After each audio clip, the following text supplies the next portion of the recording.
साहब तो आपने कहा कि क्योंकि मौलाना फजलुर रहमान की जो बॉडी लैंग्वेज है उससे तो वो कोई बहुत ज़्यादा पुरुमीद नज़र नहीं आए, उनका मूड, उनके चेहरे के तासुरात भी, और उसके बाद वो ऐलान करने के बाद प्रेस कॉन्फ्रेंस छोड़ के चले गए, आमतौर पर सवालात लेते थे।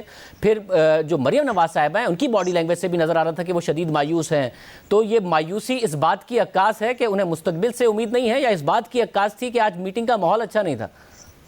नहीं, ये मायूसी मैं नहीं कहूँगा, लेकिन इसको आप एक काइंड ऑफ डिसअपॉइंटमेंट कह सकते हैं, क्योंकि आज हमारा ख्याल था कि हम लॉन्ग मार्च का हतमी फैसला करेंगे, उसकी जो जुज़ियात हैं उनके ऊपर फैसला करेंगे, लेकिन पीपल्स पार्टी के इस इनकार के बाद फिर सारी जमातों की जो तैयारी थी या सारी जमातों की जो ख्वाहिश थी वो एक लिहाज से आप कह सकते हैं कि मौखर हुई है। तो वो एक डिसअपॉइंटमेंट तो आप कह सकते हैं, उसको मायूसी नहीं कह सकते। हमारी जो अवाम के साथ एक कमिटमेंट है और अवाम की जो इस निज़ाम को तब्दील करने की कमिटमेंट है, जो इस हुकूमत की अवाम के ऊपर महंगाई और बेरोज़गारी और गुर्बत की जो तलवारें और जो बोझ गिरा है उसके बारे में तो कोई कमी नहीं हुई। मैं आमतौर पर हम भी कमिटेड हैं। आमतौर पर इन दोनों अल्फाज को एक ही तरह इस्तेमाल करते हैं कि मैं आपसे डिसअपॉइंट हुआ हूं या मैं आपसे मायूस हुआ हूं। बट चलें, अगर आपको अंग्रेज़ी में डिसअपॉइंट कहना है और मायूस नहीं कहना है तो वो दुरुस्त है।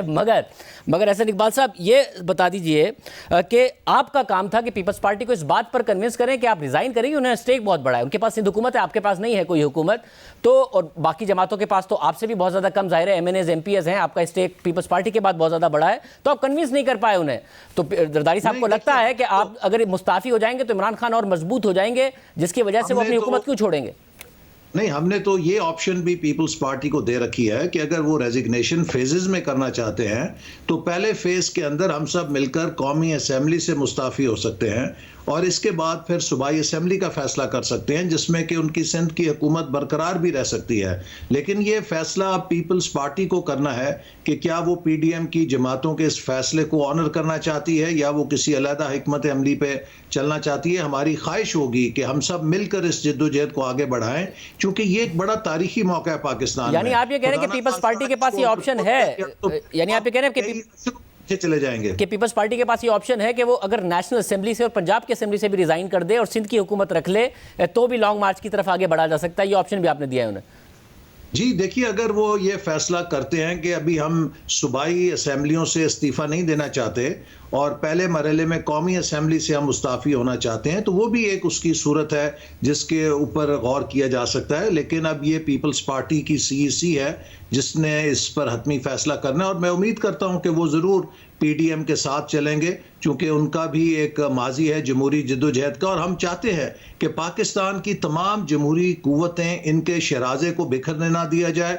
हम सब मिलकर पाकिस्तान की जमहूरियत और सियासत को एक नई बुनियाद पे खड़ा करें। जो ऐलान लाहौर के अंदर हमने कौम से वादा किया है कि आईनी हुक्मरानी होगी, पार्लियामेंट की बालादस्ती होगी, अदलिया आज़ाद होगी, गुड गवर्नेंस होगी और अवाम के सियासी मुआशी हकूक जो हैं वो महफूज होंगे, सूबों के हकूक महफूज होंगे और एक अच्छी फेडरेशन हम इस मुल्क में बनाना चाहते हैं। मुझे साथ में ये भी बताइएगा कि जब जरदारी साहब ने बात की और नवाज शरीफ साहब के वापस आने की बात की तो मरियम नवाज ने क्यों जवाब दिया? कि नवाज शरीफ साहब खामोश रहे उस वक्त, उन्होंने जवाब नहीं दिया जरदारी साहब को?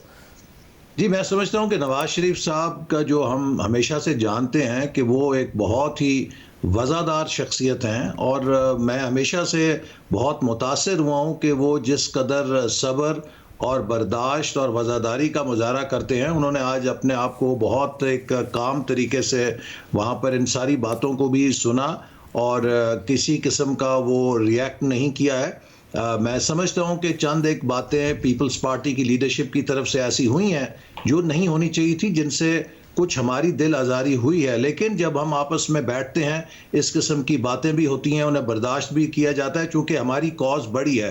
हमारी कॉज पाकिस्तान का मुस्तकबिल है। हमारी कॉज ये है कि हम अपनी आने वाली नस्लों को कैसा पाकिस्तान दे के जाना चाहते हैं। इसमें हमारी ज़ाती अना, इसमें हमारी ज़ाती कोई इज़्ज़त बेइज़्ज़ती का सवाल नहीं है, ये मुल्क की इज़्ज़त बेइज़्ज़ती का सवाल है। क्या ये मुल्क इसी तरह तमाशा बना रहेगा या इस मुल्क को हमने इस्तेहकाम के साथ आगे ले